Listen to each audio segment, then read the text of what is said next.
Good morning. Welcome to River's Edge Homestead. It's the end of September. We're shifting gears.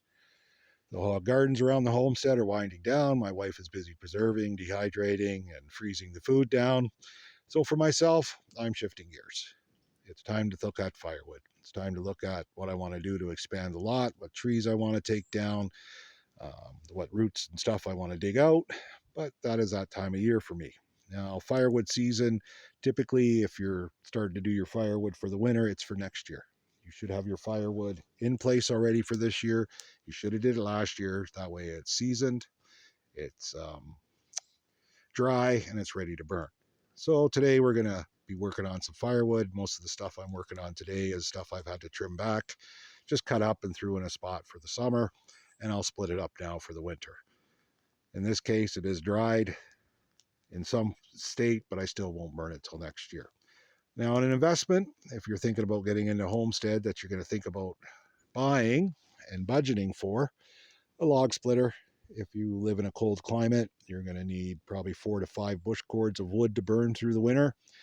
If you solely heat with wood, now a bush cord in my area is 4 feet high, 4 feet deep, 8 feet wide. So it's a lot of wood to split and cut. Wood splitter makes it go pretty quick. In this case, it's a Champion. Just got it at Canadian Tire on sale.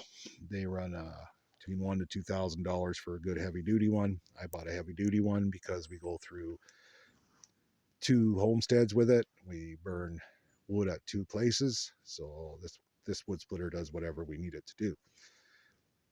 Small trailer I have to move the wood around to where I'm stacking it. Again, Princess Auto cheapie, goes behind my quad. Not very big, doesn't hold a lot of wood. But in this case, I'm just cutting up wood that has been laying around, so I don't need a whole lot, and it does the job. Quad, definitely you need something to move the wood around. You can do it with a wheelbarrow. If you're gathering wood in the bush yourself, you want a quad or a tractor side by side, whatever you need to get the wood out of the bush, which leads to the next question. Do you cut and split in the bush? Do you cut and split in a spot and drag it out of the bush? I do both, depending on my mood, depending on how big the tree is. Sometimes it's easier just to drag it out of the bush and bring it to an area. In this case today, I'm just using a very small chainsaw. It's just brush. Okay, maximum log diameter is probably about 8 to 10 inches. So I like a little chainsaw. I'm not as sore at the end of the day from using a chainsaw. This one has a 12-inch bar. It's just a little Poulan. I bought it 20 years ago and it still goes strong. And the other thing I do is I have a small fire going usually. In this case, it's dying off, but that's what I do to burn the bark and stuff that falls off the logs when I'm busy splitting. So this is my task today, is a bit of a wood splitting job.